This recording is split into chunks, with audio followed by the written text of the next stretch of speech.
Divya Himachal TV में आपका स्वागत है। आप देख रहे हैं आज दोपहर हिमाचल। आइए शुरुआत करते हैं दोपहर तक की कुछ चुनिंदा खबरों से। उपचुनावों में टिकटों का ऐलान कब? धर्मशाला में कांग्रेस चुनाव प्रभारी राजीव शुक्ला का खुलासा। अध्यक्ष को कुल्लू में छोड़ मंडी क्यों पहुंचे सीएम जयराम? धड़ाधड़ चला बैठकों का दौर। जल शक्ति मंत्री के बयान पर अध्यापकों का ऐसा प्रदर्शन। आप भी सुन लीजिए, हिमाचल की इस जगह 24 घंटे ड्रोन से निगरानी। अब समाचार विस्तार से। हिमाचल प्रदेश कांग्रेस के प्रभारी व वरिष्ठ नेता राजीव शुक्ला मंगलवार को राजनीतिक दृष्टि से अति महत्वपूर्ण जिला कांगड़ा के धर्मशाला पहुंचे। धर्मशाला में पहुंचने पर राजीव शुक्ला का भव्य स्वागत किया गया। इस दौरान प्रदेश प्रभारी राजीव शुक्ला ने कहा कि वर्ष 2022 के चुनावों के लिए कांग्रेस पूरी तरह से तैयार है। साथ ही उपचुनावों में भी पार्टी जीत दर्ज करेगी।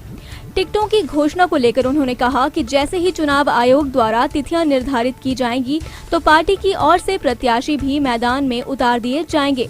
उन्होंने कहा कि कांगड़ा राजनीतिक दृष्टि से अति महत्वपूर्ण है, ऐसे में ही वह यहां आए हैं और यहां पर पार्टी के सभी कार्यों की समीक्षा करेंगे। उन्होंने साथ ही केंद्र द्वारा महंगाई को लेकर भी कड़ा हमला बोला और सरकार को आड़े हाथों लिया। कोई नीचे है तो ये पांडव पीछे ये देखो ये नीचे को न फिर आ जाए बाद में। बोलो पूछो। सर, आप आज 2 दिवसीय धर्मशाला दौरे पर है, किस तरह की रणनीति रहने वाली है? क्योंकि 2022 में चुनाव भी है और उपचुनाव भी पार्टी के सर पर है, किस तरह की तैयारी रहेगी? देखिए, हमारे लिए कांगड़ा क्षेत्र बहुत इम्पोर्टेंट है, इसलिए कांगड़ा क्षेत्र में हम विशेष रूप से आए हैं यहाँ के लोगों की समस्याएं जानने और यहाँ के बारे में हम आगे चुनाव में हमारी क्या रणनीति है उसके बारे में विचार विमर्श करने के लिए। पूरे हिमाचल में 2022 की तैयारी क्या है इसके बारे में विचार विमर्श होगा। यहाँ पे हमारी स्ट्रेटजी कमेटी की, राजनीतिक रणनीति समिति की भी बैठक है और कोऑर्डिनेशन कमेटी की भी बैठक है, जिसमें हमारे सारे वरिष्ठ नेता, सारे महत्वपूर्ण नेता भाग ले रहे हैं। और माहौल नीचे जनता से बहुत अच्छा है कि हमारी 2022 में प्रचंड बहुमत से जीत होगी, इस तरह का माहौल लग रहा है। और ये तीनों उपचुनाव भी जीतने की पूरी संभावना है। सरकार के खिलाफ ज़बरदस्त माहौल और गुस्सा नीचे तक है हिमाचल प्रदेश में, चाहे केंद्र सरकार हो और चाहे राज्य सरकार हो। कहीं कुछ काम हुआ ही नहीं है सिवाय भाषणबाजी, बड़े बड़े पोस्टर, विज्ञापन, होर्डिंग, इसके अलावा उन्होंने कोई काम नहीं किया असलियत में। तो जनता बेइंतहा दुखी है महंगाई से। कितना 100 रुपये के ऊपर पेट्रोल, डीजल 100 रुपये छूने जा रहा। लोगों ने सोचा नहीं था कि इस कदर स्थिति खराब हो जाएगी। तो इसलिए जो है इन सब बातों को देखते हुए लोगों में गुस्सा है।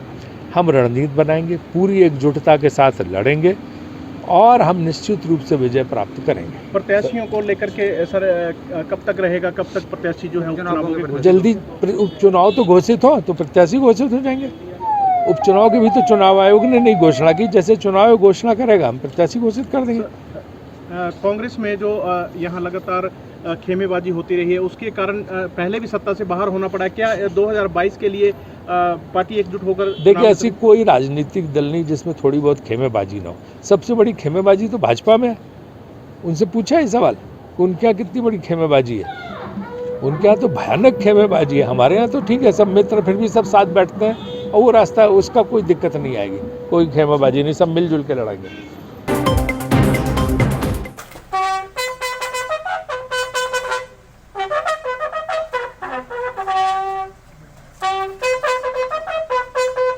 भाजपा के राष्ट्रीय अध्यक्ष जगत प्रकाश नड्डा के कुल्लू दौरे के बाद प्रदेश के मुख्यमंत्री जयराम ठाकुर मंडी पहुंच गए हैं। मुख्यमंत्री ने मंडी पहुंचते ही भाजपा संगठन के विभिन्न मोर्चों की बैठकें लेना शुरू कर दिया है। ऐसा माना जा रहा है कि लोकसभा उपचुनाव को लेकर हाईकमान से मिले निर्देशों के बाद उन्होंने पदाधिकारियों से सीधा संवाद कर उन्हें कमर कसने को कहा है। मुख्यमंत्री मंगलवार को मंडी में ही रहेंगे और बुधवार को शिमला रवाना होंगे।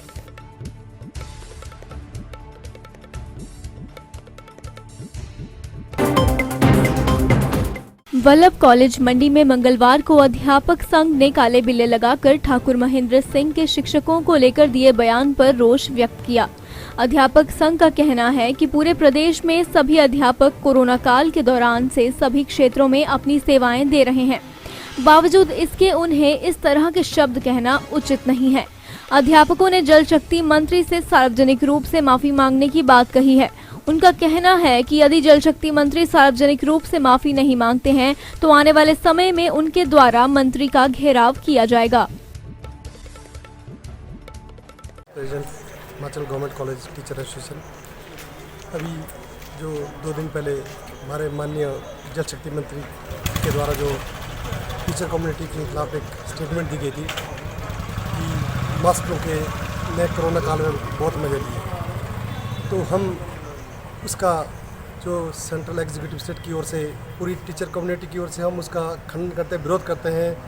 और हम इस बात की हैरानी है कि एक सरकार के वरिष्ठ मंत्री उनके द्वारा एक इस तरह का बयान देना, वे किस तरह की बात की टीचर का क्या रोल रहता है समाज के अवेयरनेस के लिए, छात्रों के लिए कोरोना काल में क्या भूमिका रही, और ऊपर से उनने मतलब बहुत सारी ऐसी बातें कही, उसको हम नहीं कहना चाहेंगे। अलग अलग विभागों के बारे में कही, अपने विभाग की सिर्फ एक ही विभाग ने कार्य किया, बाकी जैसे मतलब कुछ ये नहीं किया।